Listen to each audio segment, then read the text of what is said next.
Hello dear subscribers, today I will tell you how you can easily lock your portrait orientation on your iPhone. So for doing this you just need to swipe up and here you will see this button, so just click on it and here you can see portrait orientation lock on.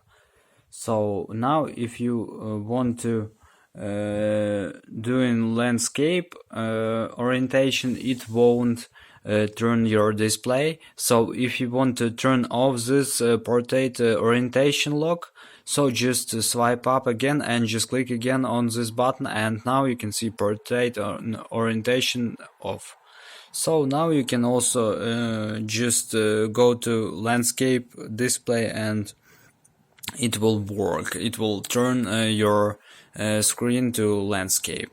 So this is how it works. So thanks for watching, have a nice day, subscribe to my channel, click like, and goodbye.